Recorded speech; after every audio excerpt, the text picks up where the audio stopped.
When I got divorced, my alcoholic wife of 18 years had started another affair, this time with her obsessions counselor, my lawyer, and I laid a trap for them. Just in case you don't know, intimate relations between a counselor and patient are very frowned upon by the regulatory bodies. And I was more than pissed after putting her through rehab, $25,000, which I didn't have to do, only to have her fall back into her old behavior. Shortly before the divorce was finalized, I filed a complaint with the state body licensing health professions. Knowing they were in some peril because of their unprofessional relationship, I had already gotten him fired from a major teaching hospital. She had backed off her exorbitant demands. I paid her a very modest settlement, kept the house, got custody of the 3 teenage kids, plus got child support. Her lawyer naturally included a clause in the divorce where I had to agree to not say anything negative about her lover and their relationship. But the lawyer ducked up and never asked if I had already filed charges and thus didn't require me to rescind them. Her lawyer had assumed I was just bad-mouthing them to neighbors and friends, and it never occurred to the lawyer that we were doing much more. When the Board of Health Professions responded to my complaint shortly after the divorce was finalized, I told them that it would take a subpoena to get me to testify. A subpoena trumps an agreement in a divorce settlement. They were happy to oblige. They stripped his license and placed him on a register of sanctioned health professionals. He never worked again. They were broken a handful of years and she divorced him when the money ran out. In the interim, his mother had passed away, leaving a fair-sized estate, so it took longer than I expected. Oh, and the frosting on the cake was that his wife and I traded notes, notably hotel receipts from the time of their affair, that helped each of us in our respective divorces. Justice was served. We have reached the end of the story. Let's listen to some of the comments by our Reddit listeners. Comment 1. I'm surprised your ex didn't turn around and sue Loverboy for malpractice. She could have made bank. OP reply. She was good at drinking and shopping. With both of those activities, she must have been trying to fill a huge emotional hole in herself. I doubt if when that marriage ended he had anything to sue for. Since his license had been yanked, I doubt it very much if he kept his malpractice insurance. Comment 2. Someone's probably going to argue semantics of the word trap, but here goes. It's where he'd already started the ball rolling on saying anything negative about her ex-wife and her lover, counselor, before he was expressly contracted not to by the ex-wife's lawyer. The prohibition only takes effect after signing, and there was no clause to say he also must withdraw any negative things said/reported prior to the divorce papers. OP simply let things take its course and waited for the board to eventually get to his case. Comment 3. To be honest, it mainly sounds like you helped your ex ruin another man's life. OP reply. Can't claim credit for that. She saw him as her next meal ticket and rode it as far as she could. When the money was gone, so was she. My own view is that she spun him a story of the divorce settlement she would come away with to help seal the deal. I had a better lawyer than she did, even though he was less expensive than hers. I'm polite to her for the benefit of the kids, but that's about it. My life became hell when my girlfriend moved in and I found out she's just a. My girlfriend and I were dating for about a year before we moved in together. During this time, everything was great. I felt like she pushed me to broaden my horizons. We shared a few common interests and were amenable to experiencing our partner's unique interests and hobbies. We're both independently successful by our own right. I think that last bit, the part where she's an independent woman who doesn't need no man, is the quality I find most attractive in a life partner. We were spending more and more time together, and about 9 months ago we decided to move in together. Over the course of these 9 months, she's developed some behaviors that I'm just not feeling great about. She's become more needy. When I'm home from work, all she wants to do is be in the same room as me. She wants my input on everything: financial, family/social conflicts, COVID-19, what to eat for dinner.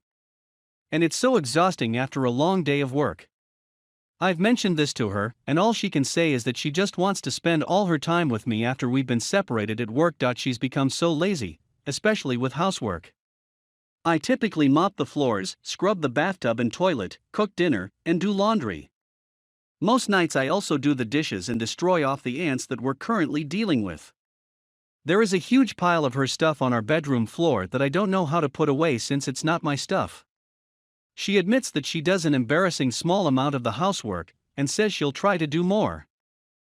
All this is resulting in some noticeable negative financial and health effects. My sleep is worse off with her in the bed all the time. We've both gained some weight, perhaps this is because of the pandemic, and not just because we've moved in together. I find myself more tired since I'm doing chores and cooking when I get back from work rather than resting. My monthly spending has increased as well, since she likes to watch TV all day and eat out more often than I'd like.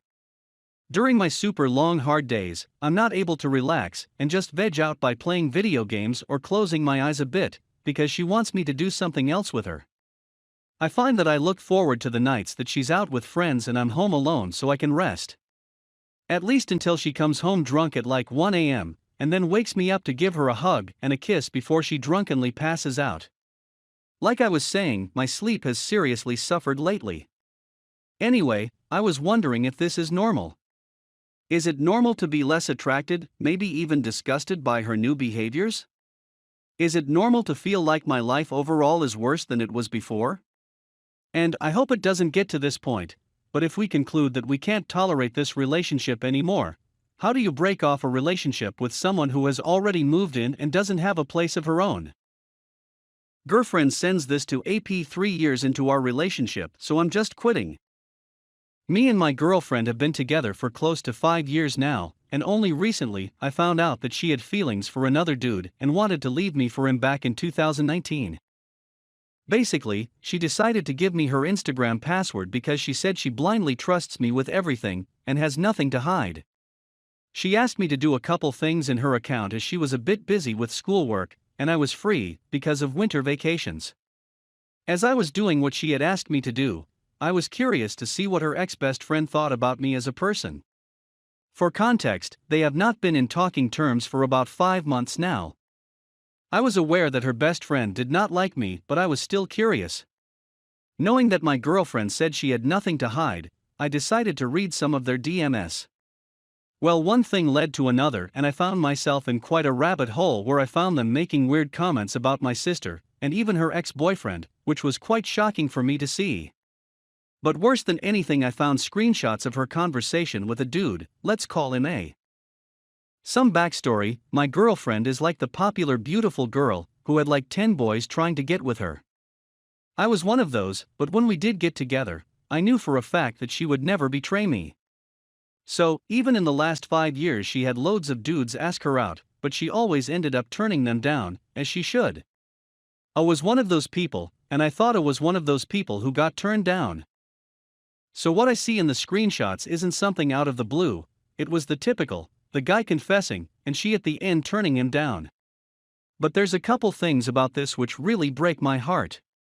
Along with the screenshots, my GF obviously shared how that conversation with A made her feel to her best friend, and those remarks looked something like this. He is like the perfect guy for me. He has all the things I have ever wanted in a man. It's cruel that I'm stuck with him, me, and can't be with a. He is just boring, all he does is ask how was my day, talking about me. Along with all this, she even texted this, I love you. I don't think I have felt this way even for me. It's stuff like this that makes me feel so terrible. I know she ended up turning him down, but it's the fact that she had such deep feelings for another dude while she was with me, and did not even bother telling me.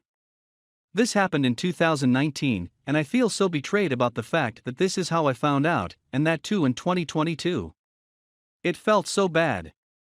Not only that, she still to this day has a picture with the dude up on her profile. I was insecure about that picture when she posted it, but now it just feels so much worse, now that I know so much more. Should I not feel this way, given that she technically didn't cheat on me? Would you trust your partner if they did something like this to you? I really need some advice on what I should do because I feel completely betrayed. Thank you so much if you actually read through this, genuinely looking for some advice here. We have reached the end of the story. Let's listen to some of the comments by our Reddit listeners. Comment 1. I really feel like since you're so young and you're not married, This is a good time to break up. These things you saw were deeply hurtful. It showed a total lack of respect for you, and it makes it seem like she's just settling for you. I think you deserve to be in a relationship with someone who just looks at you like you are her everything. OP, reply. Firstly, thank you for your advice. These things did hurt me a lot, but I really want to make a well thought out decision. Even though it doesn't justify her action, we were having a rough time during that period. Also, if I look at our relationship now, she does appreciate me a lot. Although I do feel insecure about the point that you mentioned, that for her, I might be someone she is settling for. Comment 2. I get it. You're hurt, angry, and in a bad headspace. No matter how much of a but she becomes, she is still your kid's mom, and it is in their best interest to have a good relationship with her. Stop the fantasy that someday they will choose you and never want to be around her. Stop trying to make that happen. You will only make this worse for your kids.